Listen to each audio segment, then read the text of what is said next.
2 minutos. Solo 2 minutos separaron a Kimberly Moya González de su casa y de desaparecer para siempre.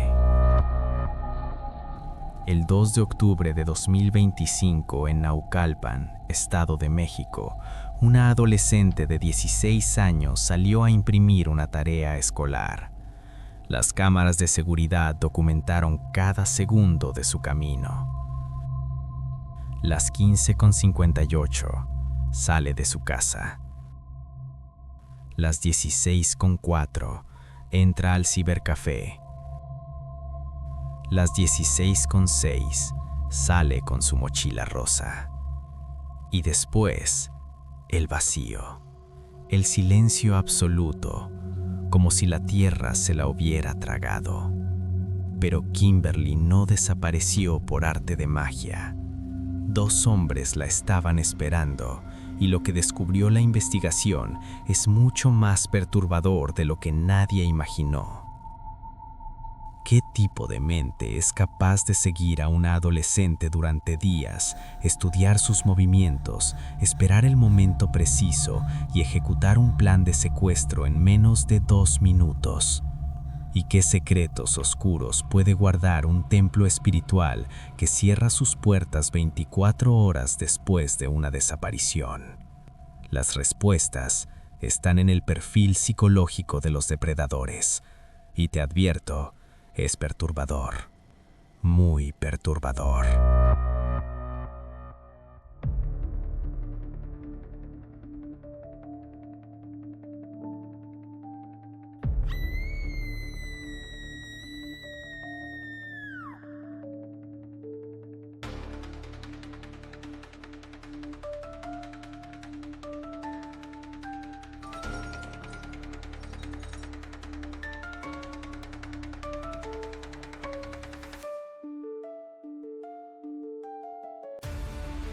Bienvenidos a Rastros del Pecado. Para entender este caso, primero debemos conocer a Kimberly. Kimberly Hilary Moya González tenía 16 años. Acababa de ingresar al Colegio de Ciencias y Humanidades, plantel Naucalpan, de la UNAM.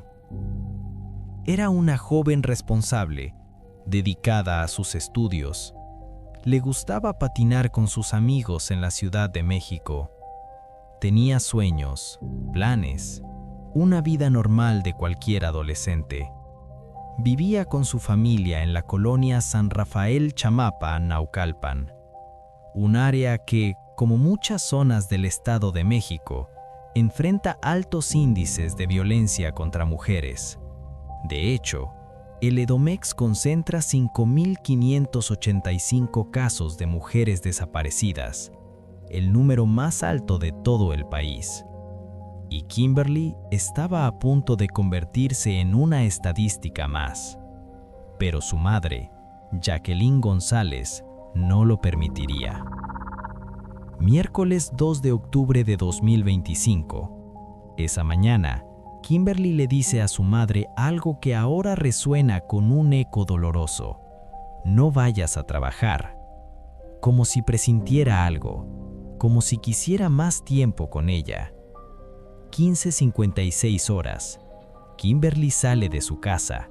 Vestía pantalón de mezclilla azul, sudadera gris, blusa verde de tirantes, tenis blancos con gris. Llevaba su mochila rosa.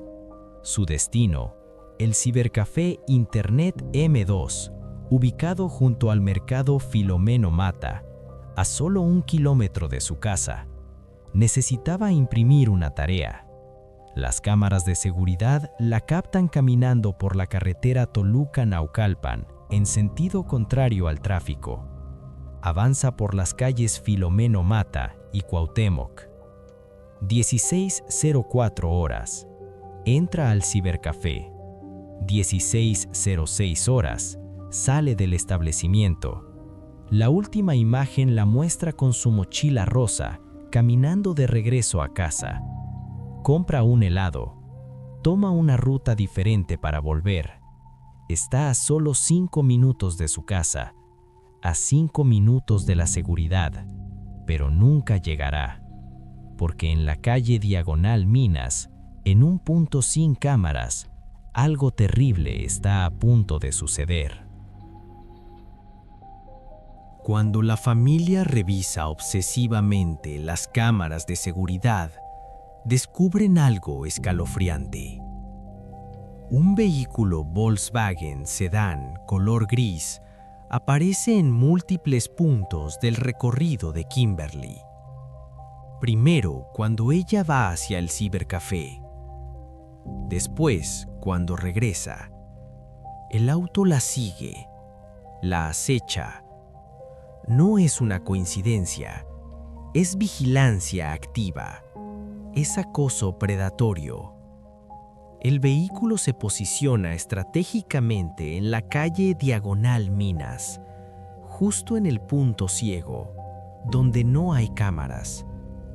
Según la investigación de la Fiscalía del Estado de México, un hombre corre hacia Kimberly, la intercepta, la dirige hacia el vehículo y en cuestión de segundos desaparece. 5 de octubre 2025. Un día después de la desaparición, Jacqueline González presenta la denuncia. La Comisión de Búsqueda de Personas del Estado de México emite la ficha. Comienza una carrera contra el reloj. Los estudiantes del CCH Naucalpan bloquean vialidades, exigen respuestas. La comunidad se moviliza, bloquean Periférico Norte, la carretera Toluca-Naucalpan. El caso se vuelve nacional. La familia entrega los videos a las autoridades, señalan el auto gris, y entonces la fiscalía comienza a seguir pistas. 8 de octubre. Circulan videos de una joven que supuestamente es Kimberly, caminando con maletas. La madre lo desmiente de inmediato. La sudadera no coincide, nada coincide. Es un montaje. ¿Pero por qué? ¿Quién querría desviar la investigación? 13 de octubre, 2025. 11 días después de la desaparición.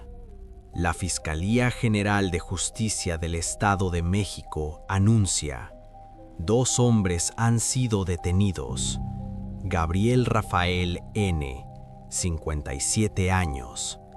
Paulo Alberto N., 36 años.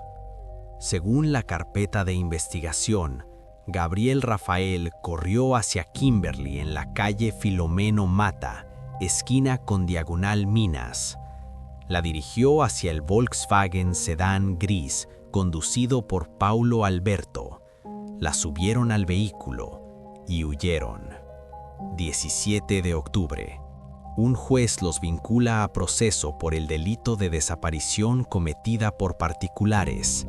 Prisión preventiva justificada. Son recluidos en el Centro Penitenciario de Barrientos, Tlalnepantla. Pero hay un problema enorme. Ambos hombres se acogen a su derecho a no declarar. No hablan, no revelan dónde está Kimberly. Guardan silencio absoluto. Como dijo la madre, no hay poder humano que los haga hablar. Durante los cateos al taller mecánico donde trabajaba Gabriel Rafael, la policía hace un hallazgo escalofriante. Botas color café con manchas hemáticas. Los análisis genéticos preliminares arrojan una coincidencia con el perfil de ADN de los padres de Kimberly. También se detectan rastros de sangre en el interior del vehículo Volkswagen conducido por Paulo Alberto y ropa cortada. La pregunta es inevitable: ¿está viva Kimberly? La familia se aferra a la esperanza. Organizan brigadas de búsqueda. Rastrean la presa a los cuartos con buzos, binomios caninos, drones, maquinaria pesada. Pegan volantes por todo Naucalpan y más allá. Pero hasta enero de 2026, No hay rastro de ella. 29 de octubre de 2025. El caso toma un giro inesperado y aterrador. La madre de Kimberly revela información que pone los pelos de punta. Gabriel Rafael N. está registrado como ministro de culto de una organización espiritista llamada Espiritualismo Trinitario Mariano. Su madre es la líder de un templo ubicado cerca de la casa de los detenidos, en la calle Filomeno Mata, la misma calle por donde caminó Kimberly antes de desaparecer. Y aquí viene lo escalofriante. El 3 de octubre, un día después de la desaparición de Kimberly, aparece una cartulina en el templo anunciando que estará cerrado por motivos personales. ¿Casualidad? No lo creo. Los registros telefónicos revelaron algo aún más inquietante. El mismo día de la desaparición de Kimberly, Gabriel Rafael N. sostuvo una llamada de 3 horas con un número registrado como Templo del Espiritualismo Trinitario Mariano. 3 horas. El día que secuestró a una adolescente de 16 años. ¿Qué estaba discutiendo durante esas 3 horas? ¿Instrucciones? ¿Coordinación? ¿Rituales? Los cateos al templo y al taller revelaron símbolos espiritistas, el ojo avisor de Dios, altares, objetos rituales pintados en paredes, insignias que según el abogado de la familia no son de una iglesia católica convencional. Enero de 2026. Más de 3 meses después de la desaparición. Un tribunal de alzada confirmó el auto de vinculación a proceso contra Gabriel Rafael N. y Paulo Alberto N. La apelación de la defensa fue desestimada. Permanecerán en prisión preventiva en el penal de Barrientos. La fecha límite para el cierre de la investigación complementaria es el 12 de marzo de 2026. Las autoridades tienen hasta esa fecha para reunir todas las pruebas periciales. El abogado de la familia ha solicitado que se investiguen las cuentas bancarias de los detenidos. Buscan encontrar movimientos de dinero que puedan revelar pagos relacionados con el crimen, ubicaciones mediante retiros o compras, posibles cómplices, patrones de comportamiento serial. Cada detenido tiene 3 abogados. 3, cuando supuestamente Gabriel era desempleado.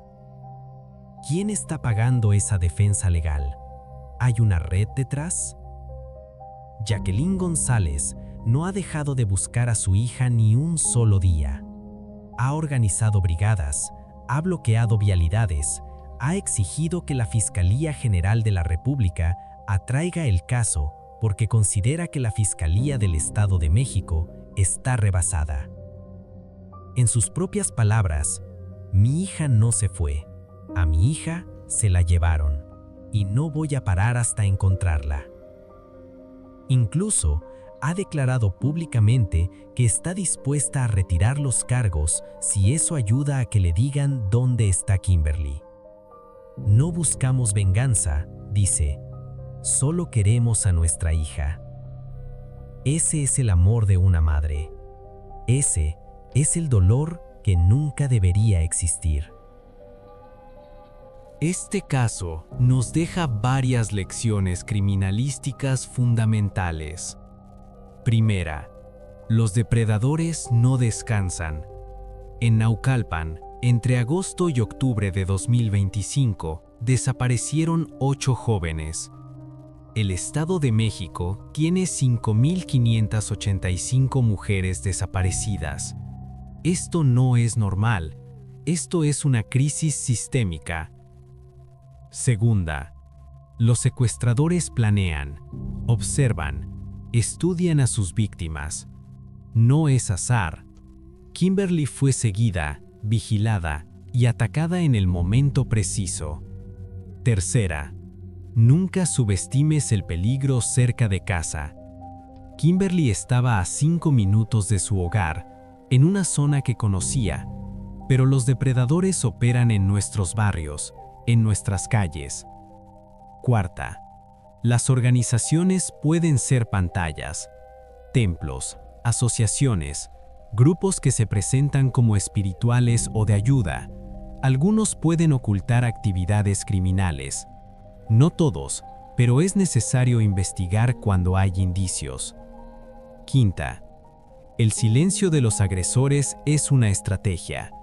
Saben que mientras no hablen, hay esperanza, y usan esa esperanza como arma de tortura psicológica contra las familias. Kimberly Moya González sigue desaparecida. Si tienes información, por mínima que parezca, contacta a las autoridades.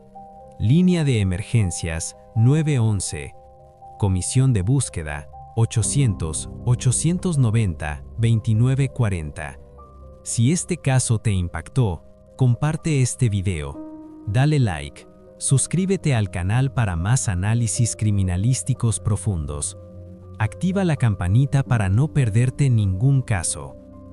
Déjame en los comentarios, ¿crees que hay una red más grande detrás de la desaparición de Kimberly?